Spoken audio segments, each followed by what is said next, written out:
नमस्कार, आप देख रहे हैं न्यूज 18 इंडिया। न्यूज 18 इंडिया में आपका स्वागत है। मैं हूं आपके साथ सरफरोज। आइए नजर डालते हैं आज की कुछ खास खबरों पर। फिरोजाबाद में एसआर के शिक्षण संस्थान के शताब्दी समारोह के अवसर पर अमृत महोत्सव में केंद्रीय मानव संसाधन मंत्री और उत्तराखंड के पूर्व मुख्यमंत्री रमेश पोखरियाल निशंक ने कहा कि देश में जल्द ही नई शिक्षा नीति लागू की जाएगी। नई शिक्षा नीति से भारत और भी सशक्त और समृद्धशाली बनेगा। भारत फिर से विश्व गुरु बनेगा। एसआर के कॉलेज परिसर में स्थित सेठ माधव प्रसाद गोयनका स्टेडियम में मुख्य अतिथि केंद्रीय मानव संसाधन विकास मंत्री डॉक्टर निशंक ने कहा कि भारत वह देश है जहां तक्षशिला जैसे शिक्षा के संस्थान रहे। पूरे विश्व के लोग यहां शिक्षा लेने आते थे।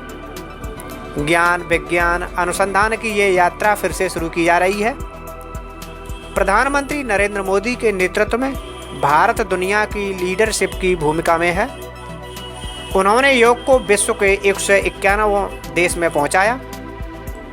हम विश्व बाजार नहीं, विश्व परिवार की विचारधारा के साथ आगे बढ़ रहे हैं। विवेकानंद ने आध्यात्मिक ये जो हमारी गीता पूरी दुनिया में पढ़ाई जाती है, वो गीता भी योगा कर्मसु कौशलम सिखाती है, जीवन दर्शन देती है।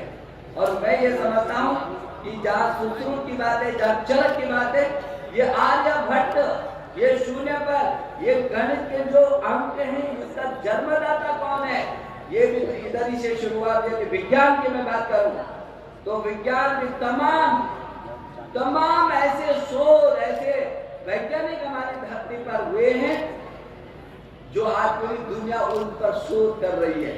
और इसलिए वो हिंदुस्तान जो सारे दुनिया को अपना परिवार मानता है, जिसने वसुधैव कुटुंबकम की बात की हो और जिसने माता भूमि पुत्रोहम पृथिव्या की बात की हो, ये विचार, ये संस्कार, ये विशालता यदि हो सकती है कि पूरी दुनिया को जो देश अपना परिवार मानता है, ये केवल हिंदुस्तान ही हो सकता है। दुनिया का कोई देश हो भी नहीं सकता। ये दुनिया के लोग तो पूरी दुनिया को, संसार को ये मार्केट मानते हैं। इनके लिए वर्ल्ड मार्केट है, हमारे लिए वर्ल्ड मार्केट नहीं है। उनके लिए विश्व बाजार है, लेकिन हमारे लिए विश्व परिवार है। हम खूब जानते हैं इस बात को कि परिवार में प्यार होता है और बाजार में व्यापार होता है। बाजार परिवार के साथ जोड़ नहीं सकता है। जिसकी जेब में पैसा होगा वो तब तक तो शिखर पर रहेगा, जिस दिन उसकी जेब खाली हो जाएगी वो चौराहे पर रोता नजर आएगा। लेकिन परिवार का भाव सुख दुख के समय के साथ लाभा लाभो जया जयो, जो कृष्ण ने गीता में कहा, वो हमारे परिवार का भाव है। हम खुशियों को भी मिलकर के बांटते हैं और दुख को भी मिलकर के बांटते हैं। दुख बढ़ने से घटता है, खत्म हो जाता है, और सुख बांटने से बढ़ता है। जैसे आज इस महोत्सव में हम सारे लोग इकट्ठा करके खुशी बांट रहे हैं। ये बढ़ेगी और बढ़ेगी और बढ़ेगी। और इस संस्थान का गौरव, ये सामने जो लोग पूर्व छात्र बैठे हुए हैं, स्वाभाविक है मेरे मन में जब यहाँ बैठे बैठे आप सब लोग उनका अभिनंदन कर रहे थे। मुझे अभी IIT दिल्ली का हमने एक कार्यक्रम किया। जब मुझे लगा कि हमारे IIT से ये गूगल के CEO हो, दुनिया की सर्वोच्च शिखर की कंपनियों के CEO आज अधिकांश हिंदुस्तान की धरती से, मेरे IIT से पढ़े हैं, मेरे IIIT से पढ़े हैं, मेरे किसी विश्वविद्यालय से पढ़े, मेरे किसी NIT से पढ़े। और पूरी दुनिया में जो नवाचार से लेकर के अनुसंधान से लेकर प्रौद्योगिकी तक उसको शिखर पर पहुंचा रहे हैं। मुझे ये बैठे बैठे जब दिनेश भाई बात कर रहे थे परीक्षाओं का, मैं इनको बधाई देना चाहता हूँ। मैं बधाई देना चाहता हूँ। ये पीढ़ी को बचाने का काम मुहिम इनकी अगुवाई में हो रहा है। मुझे याद आता है कि 1900 में मेरा सौभाग्य है कि मैं 2 बार इस प्रदेश में कैबिनेट मंत्री रहा हूँ, 3-4 बार यहाँ विधायक भी रहा हूँ।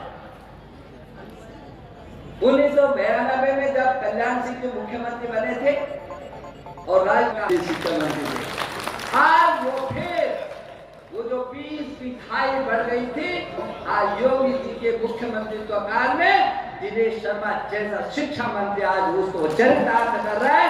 ये जान करके मुझे खुशी है। क्योंकि किसी भी समाज की रीढ़ की हड्डी शिक्षा होती है।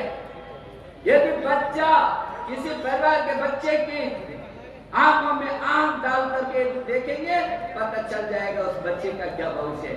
ये उसके चेहरे पे आभा है, प्रतिभा है, जिज्ञासा है, जिज्ञासा है, उसमें कुछ कर गुजरने की अभिप्सा है, तो समझना चाहिए बच्चे का भविष्य भी ठीक है। और फिर बच्चे का भविष्य ठीक होगा तो फिर उस परिवार का भी भविष्य ठीक होगा। परिवार का भविष्य ठीक होगा तो समाज का भविष्य, राज्य का भविष्य, देश का भविष्य ठीक होगा। और हम तो उस देश के लोग हैं, सारी दुनिया जानती है, हम दुनिया का सबसे बड़ा लोकतांत्रिक देश है।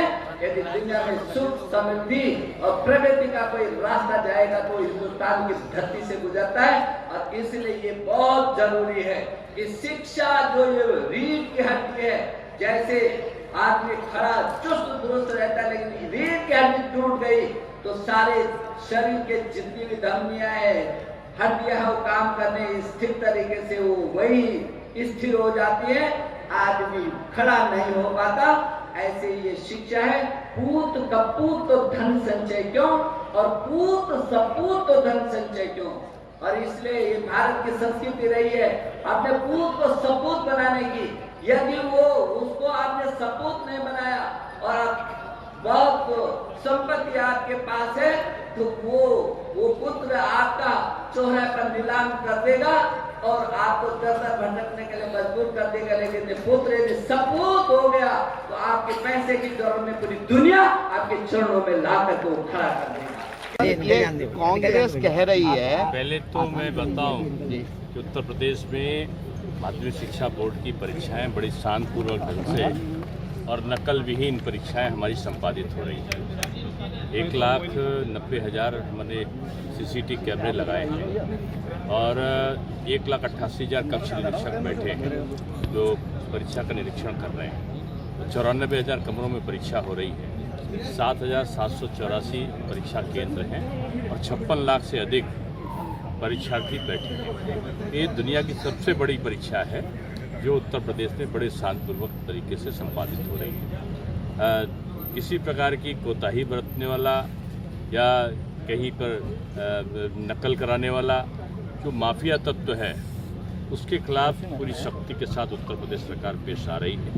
और अगर कहीं घटना मिली कि पेपर लीक करने का या किसी प्रकार का मिस्टर ए की जगह बी को बैठाने का, इस प्रकार की घटनाएं हुई तो सरकार कठोर जो कानून नियम हैं उनके खिलाफ कार्रवाई करेगी। सर, अभी तक 1000 बच्चों ने परीक्षा छोड़ दी है पूरे उत्तर प्रदेश में। हर साल से बहुत कम है। मेरा सवाल सर ये है कि मैं जान रहा हूँ आपका सवाल, मैं समझ गया कि पहले साल ये जो आज से 16 पिछली सरकार में भी 8 लाख, 7 लाख, 9 लाख इस प्रकार से लोग छोड़ते थे परीक्षाएं। और ये जो सरकार है जो हमारी, जब हम सरकार में आए, जिस समय आए थे पहले साल सपा की सरकार थी तो 12 लाख के आसपास, 12.5 लाख लोगों ने छोड़ा था। उसके बाद 8 लाख, फिर 7 लाख, फिर पिछले बार 6 लाख 50,000, 6.5 लाख छोड़े थे लोगों ने। इस बार सारी मुख्य परीक्षाएं लगभग हुई हैं और अभी तक 3,90,000 के आसपास की संख्या आई है। इसका मूल कारण ये होता है कि एक परीक्षार्थी, ये पहले से जो एक उत्तर प्रदेश में नकल को एक व्यवसाय बना दिया गया था, तो लोग एक एक व्यक्ति कई जगह से जो नकल की अपेक्षा रखता था फॉर्म भर देता था और बाहर से कई प्रदेशों से लोग आते थे केवल डिग्री लेने के लिए, उनकी जगह बैठकर दूसरे लोग परीक्षा देते थे। तो ऐसे लोगों को लगा कि परीक्षा नहीं हो सकती तो उन्होंने परीक्षा में बैठना स्वीकार नहीं किया। दूसरा कारण ये हुआ कि जो कई जगह फॉर्म भरा था, लोगों ने एक जगह परीक्षा दी तो बाकी जगह का वो उनकी शून्य हो गई और वो लगा कि वो अनुपस्थित हैं, जबकि अनुपस्थित नहीं थे। एक व्यक्ति कई जगह बैठा है तो उसके कारण ये आपको संख्या दिखाई पड़ रही है। वास्तव में आप लोगों ने पढ़कर परीक्षा देना, यानी पढ़ेंगे तो ही हम आगे बढ़ेंगे, इस उद्देश्य से, क्योंकि पूरे साल भर पढ़ाई पर हमने विशेष ध्यान दिया है और पढ़ाई पर ही विशेष ध्यान 220 दिन का आपकी शैक्षिक कैलेंडर तैयार किया था।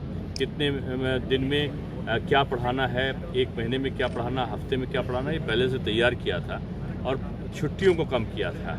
और जो 2.5 महीने परीक्षा चलने वाली थी उस परीक्षा को हमने केवल 12 दिन और 15 दिन में संपादित करना है।